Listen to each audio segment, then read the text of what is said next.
আসসালামু আলাইকুম। BD take একাডেমির পক্ষ থেকে সবাইকে স্বাগত। আমি আছি ইব্রাহিম আপনাদের সাথে। আজকের ভিডিওতে আমরা দেখাবো, আমরা অনেক সময় চাই যে কমেন্টে, এই যে ধরনের ফেসবুকে যখন আমরা কমেন্টে যাই, কোনো ভিডিওর কমেন্টে যাই, সেখানে দেখে অনেকে কমেন্ট করেছেন এবং তাদের নামের পাশে ফলোয়ার্স, এ ধরনের ফলোয়ার্স ফলো অপশনগুলো থাকে। এই অপশনটা যদি আপনি চালু করেন তাহলে কিন্তু খুব দ্রুত আপনার ফলোয়ার্স বাড়বে এবং এটাকে দেখতে খুবই প্রফেশনাল এবং খুবই সুন্দর দেখতে মনে হবে। তো এই জিনিসটা কিভাবে আপনি কোথাও কমেন্ট করলে সেখানে আপনার নামের পাশে ফলোয়ারটা থাকবে, এই সেটিংসটা কিভাবে আপনি ওপেন করবেন আজকের ভিডিওতে সম্পূর্ণ প্রসেস দেখাবেন ইনশাআল্লাহ। চলুন কথা না বাড়িয়ে শুরু করছি ভিডিওটি। এর জন্য সরাসরি চলে যাবেন আপনার ফেসবুক অ্যাপসে। ফেসবুক অ্যাপসে যাওয়ার পর এই যে উপরে প্রোফাইল যে অপশনটি দেখতে পাচ্ছেন, 3 লাইন মেনুর মতো, জাস্ট এটাতে ক্লিক করে দিবেন। এটাতে ক্লিক করার পর এখান থেকে এই যে আপনার প্রোফাইলের উপরে ক্লিক করবেন, সরাসরি মোহাম্মদ ইব্রাহিম যে প্রোফাইল আছে জাস্ট এটার উপরে ক্লিক করে দিবেন। এখানে দেখতে পাচ্ছেন যে প্রফেশনাল ড্যাশবোর্ড বলে একটি অপশন। এই প্রফেশনাল ড্যাশবোর্ড, এই অপশনটি থাকতে হবে। এই অপশনটি যদি না থাকে তাহলে বুঝবেন এখানে হয়তোবা দেখা যাবে যে অ্যাড ফ্রেন্ড বা ডিফারেন্ট কোনো অপশন। প্রফেশনাল ড্যাশবোর্ড চালু করতে 3 ডট মেনুতে ক্লিক করবেন। এখান থেকে জাস্ট এই যে দেখতে পাচ্ছেন টার্ন অফ প্রফেশনাল মোড বলে যে একটি অপশন দেখা যাচ্ছে, এটাতে ক্লিক করতে হবে।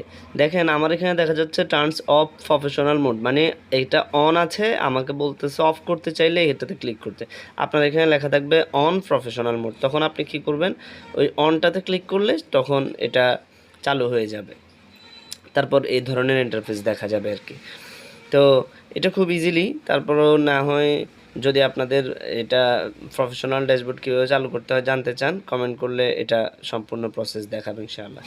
আরেকটা দ্বিতীয় যে স্টেপটি আপনাকে ফলো করতে হবে সেটি হচ্ছে, আপনার প্রোফাইল যদি লক থাকে তাহলে মাস্ট বি প্রোফাইলের লকটাকে আপনাকে খুলে দিতে হবে। তারপর আপনি আবার চলে যাবেন আপনার প্রোফাইলে যাওয়ার পর এখান থেকে সেটিংস বলে যে অপশন আছে, জাস্ট সেটিংসে ক্লিক করবেন। তারপর এখান থেকে স্ক্রল করে একটু নিচের দিকে যাবেন। স্ক্রল করে নিচের দিকে যাওয়ার পর এখানে দেখতে পাচ্ছেন how people find and contact you, এই অপশনটিতে ক্লিক করবেন। এটাতে ক্লিক করার পর এই যে how can send you friend request, এটাতে জাস্ট এভরিওয়ান করে দিবেন। তারপর হাউ ক্যান সি, এটাতে এখান থেকে অনলিমি করে দিবেন। দেন এখান থেকে ব্যাক দিয়ে চলে আসবেন। ব্যাক দিয়ে আসার পর যে ফলোয়ার্স অ্যান্ড পাবলিক কন্টেন্ট, এইটাতে ক্লিক করবেন। এটাতে ক্লিক করার পর এখানে ফলোয়ার্স অ্যান্ড পাবলিক কন্টেন্টের অনেকগুলো অপশন, অনেকগুলো ক্রাইটেরিয়া পেয়ে যাবেন।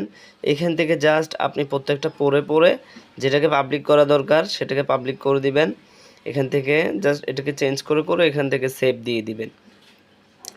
প্রত্যেকটাকে এভাবে আপনি এটার সাথে মিলিয়ে জাস্ট আমি একটু আর্লি দেখাচ্ছি।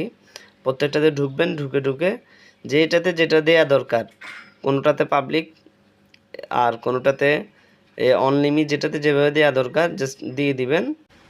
মোটামুটি এই ছিল সেটিংস। এগুলো যদি এতটুকু যদি আপনি করতে পারেন তাহলে কিন্তু আপনার এই যে ফলো অ্যাড করার যে সেটিংসটি সেটি জানা হয়ে যাবে, আর কোনো কিছুর প্রয়োজন নেই। আর এখানে একটি কথা হচ্ছে, ফেসবুকে 5000 থেকে 10,000 কিন্তু আপনার ফলোয়ার প্রয়োজন হয়, অথবা কিছু এর থেকে কম হলেও দিয়ে দেয়, বাকি সব আইডিতে অনেক সময় এটা চালু হয় না। তো এর জন্য অনেক সময় ফলোয়ারেরও প্রয়োজন হয়।